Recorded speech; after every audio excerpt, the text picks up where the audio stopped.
Morning, gentlemen. Quick preview of our session tonight in the wintry conditions at Augsburg. We're going to bounce back onto the build phase. We worked on this last week. Now that we have the 2 sessions a week, we obviously can get into some things on a more repetitive cycle and focus a little bit more on the details. So, our objectives for today is we want to improve our play in that build phase again. So reading the cues. So we're looking at the opposition, at what cues do they give us that we're able to play through them or play around them. Important part of that is our positioning to break lines. So making sure we're positioned in ways that we're behind and between lines of pressure. And then, as always, whenever we're working on this build piece, how do we handle the transitions? How do we react when the ball's turned over? How do we position ourselves that we're prepared for those turnovers? And that just needs to be always present in our action. So a quick reminder, when we mean behind and between, this is a pretty good image as far as what we're looking at. So you can see all the players where they're highlighted and where they're occupying the spaces behind lines of pressure, as it's highlighted the first line of pressure, second line of pressure, and then occupying the gaps in between these players. So making it really tough for defenders to know where they're at, and then obviously for one of them to be able to occupy one of our players. We're really making it tough on them. So exercise 1, a little technical activation, just getting us moving, focusing on that third player.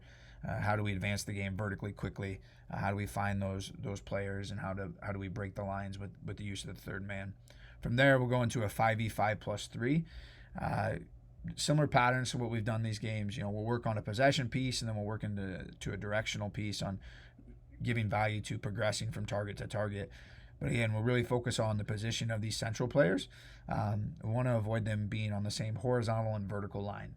So this allows us to start occupying those spaces behind in between. And then the players on the edges, same thing. Where are you positioned to allow yourself to break lines and be able to receive the ball as the free player?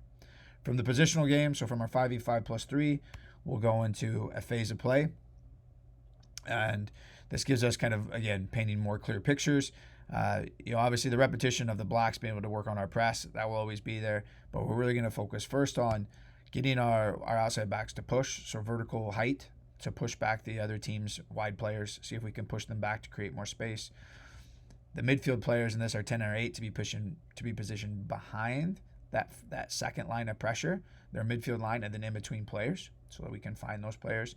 And then using this situation here to advance our +1. So how do we get that extra player on the ball, able to drive forward? Then, as we've talked about last week, is it creates this domino effect of the +1. So in this case, if our +1 drives the next midfield line, it's 4v4. How do we get one of them to step? Does a 10 drop in? Now we start to solve those problems of how do we create numerical superiority. So an 8v6 phase of play, and then from there we'll get into 11v11 and try to get you guys moving and playing as much as possible given the conditions. All right, guys, I'll see you tonight.